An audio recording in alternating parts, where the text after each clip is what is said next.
दोस्तों, अगर इतिहास के पन्नों पर पत्रकारों के बारे में लिखा जाएगा तो एक ऐसे पोपट का नाम सामने आएगा जहां पर पत्रकारिता तो वो करता था, लेकिन पत्रकारिता के आड़ में प्रवक्ताई बहुत अच्छे से, बहुत तरीके से, बहुत सलीके से करना जानता है। बात सरकार पर आएगी तो हमारे महान ईमानदार पत्रकार फौरन विपक्ष पर टोक कर चुप करा देंगे, माइक बंद करवा देंगे और कहेंगे कि आप चुप रहिए, आपकी बोलने का टर्न नहीं है, आप अभी नहीं बोल सकते हैं, अभी तो सत्ता में बैठे लोगों की बारी है। तो इस तरीके से विपक्षों की बोलती बंद कराना हो, माइक बंद कराना हो, ये बाखूबी जानते हैं।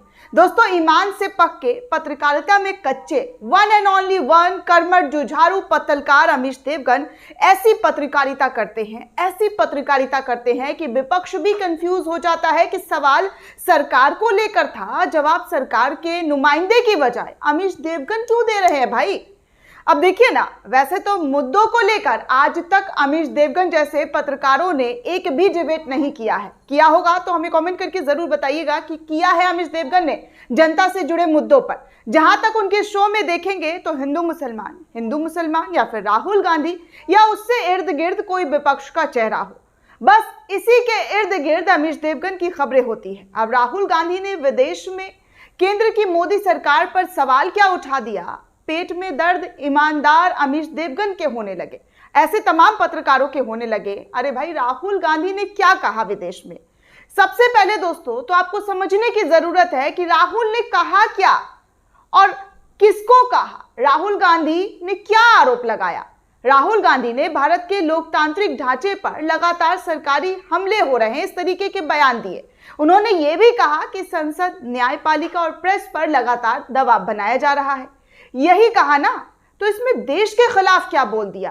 कहा, जहां तक आपने सुना होगा दोस्तों या देखा होगा, मैंने बचपन से जो राजनीति देखी है, हम सभी ने जो देखी है, वो यही है कि एक दल दूसरे दल पर आरोप लगाता है।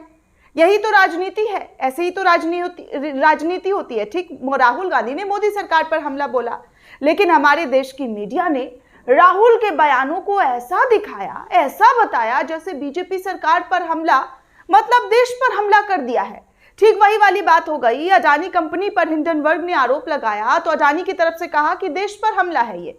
तो इसी मुद्दे पर अमीश देवगन समाजवादी पार्टी के नेता राजकुमार भाटी को अपने शो पर बिठाकर राहुल गांधी के दिए गए बयानों पर सवाल पूछ रहे थे और पूछ रहे थे कि मेरा सवाल आपसे ये है कि क्या आप लंदन और अमेरिका को भारत से बड़ा मानते हैं?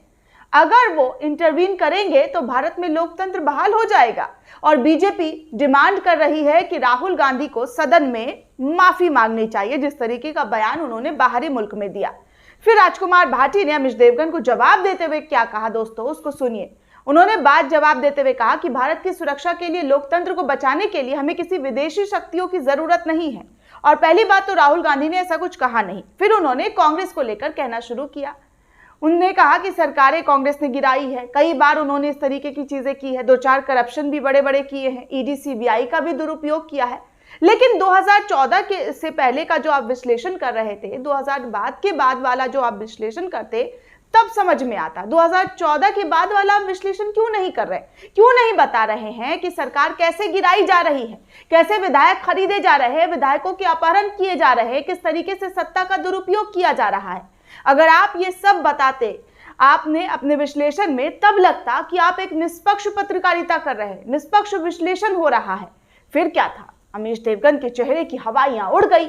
अमीश देवगन की हवा ऐसी टाइट हुई कि वो अपने आका के बारे में सुनने से पहले किस तरीके से दूसरों को टोकना शुरू कर देते हैं, कैसे दूसरे मुद्दे लेकर चले आ जाते हैं, इस वीडियो के अंदर साफ तौर पर नजर आता है।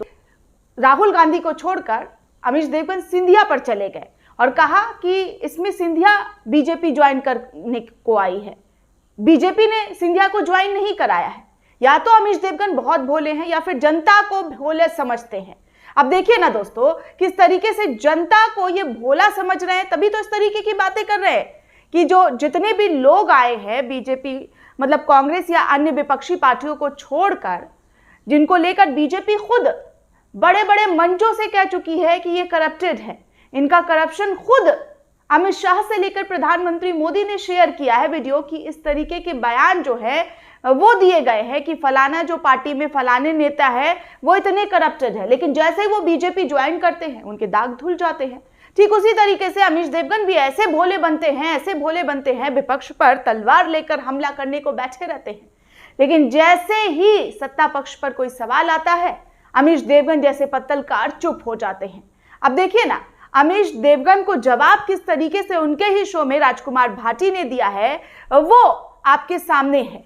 और तो और इस वीडियो को खुद शेयर करते हुए राजकुमार भाटी ने क्या लिखा वो जरा मैं आपको पढ़कर बता दूं। लिखते हैं कि जब मैंने भाजपा के पाप गिनाने शुरू किए तो मिर्ची सुधांशु त्रिवेदी को लगनी चाहिए थी, किंतु वो मिर्ची आपको क्यों लगी? अमीश देवगन यानी कि अमीश देवगन को लेकर उन्होंने कहा, और आप क्यों बीच में कूद पड़े?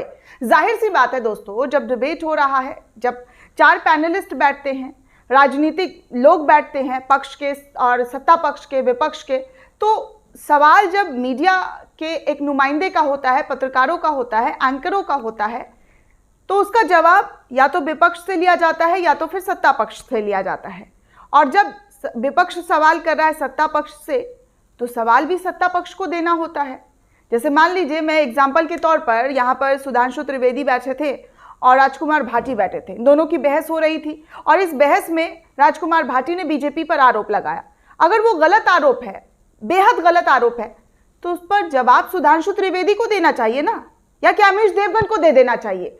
ये बताइए कि एक पत्रकार को प्रवक्ता बनकर जवाब देना चाहिए या फिर अपनी पत्रकारिता धर्म निभाकर दोनों ही लोगों से सवाल पूछना चाहिए कि इस तरीके से अगर ऐसी चीजें हैं तो ऐसे में ऐसे कैसे चलेगा भाई? जब विपक्ष आपसे सवाल पूछ रहा है तो आपको उसके सवालों के जवाब का उत्तर देना चाहिए, लेकिन नहीं, अमीश देवगन के साथ ऐसी चीजें नहीं है दोस्तों। अमीश देवगन ऐसे पत्रकार हैं, और भी बहुत सारे पत्रकार हैं, लेकिन अमीश देवगन जैसे पत्रकार जो हैं वो किस तरीके से अपनी पत्रकारिता की आड़ में प्रवक्ता बनकर पेश आते हैं वो इस वीडियो से साफ तौर पर नजर आ रहा है, जिसमें राजकुमार भाटी ने खुद इस वीडियो को शेयर करते हुए कहा कि कैसे जो है सत्ता पक्ष से सवाल पूछो तो बीच में आप कूद जाते हैं, मिर्ची आपको लग जाती है। ऐसा मिर्ची लगा कर अमीश देवगन को धोया गया है दोस्तों, वो इस वीडियो के माध्यम से आपने खुद सुना है और आपको खुद महसूस हुआ है कि पत्रकारिता है या नहीं है, वो इस डिबेट के अंदर साफ तौर पर मालूम हो जा रहा है। दोस्तों, इस पूरे रिपोर्ट को लेकर आप क्या सोचते हैं, आपकी क्या प्रतिक्रिया हमें कमेंट सेक्शन में जरूर बताइएगा। साथ ही साथ चैनल को सब्सक्राइब करना बिल्कुल भी ना भूलें।